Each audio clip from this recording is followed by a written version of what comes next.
સાસણ સિંહ દર્શન માટે વિશ્વભરના પર્યટકો આવી રહ્યા હોય ત્યારે આ જંગલમાં જવાના બે માર્ગો કાર્યરત હતા।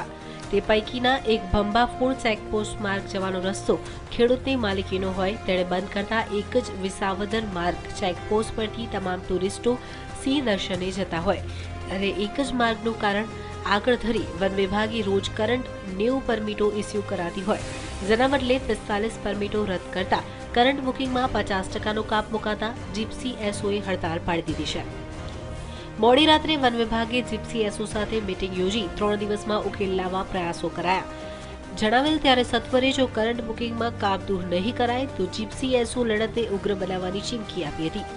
ત્યારે સાસણમાં 150 જીપ્સી માલિકો હોય ત્યારે જો તાકીદે કાર્યવાહી નહીં થાય તો 150 પરિવાર બેરોજગાર બનવાની દહેશત ઊભી થશે તેવું સ્થાનિકો જણાવી રહ્યા છે અને સાથે વિશ્વભરના પર્યટકો તેમજ ટુરિઝમ વિભાગ માટે પણ આ ઘટના અયોગ્ય હોવાનું સ્થાનિકો જણાવી રહ્યા છે। વન વિભાગે આ મામલે હાલ મૌન સેવી રહ્યું છે જ્યારે કેમેરા સામે કંઈ પણ કહેવા ઇનકાર કરી દીધો છે। 150 જીપ્સી અમારા એસોસિએશનમાં નોંધાયેલી છે અને એનું રજીસ્ટ્રેશન છે। ગઈકાલે અમે જે કરંટ પરમિટ બાબતની સાહેબ રજૂઆત કરેલી બરાબર એ અમને ના પાડેલી એટલે એના કારણથી અમે થોડાક બપોર પછીના રૂટ જીપ્સી બંધ કરેલી અને બપોર પછી અમારી કઈ ગાડી ગયેલી નથી।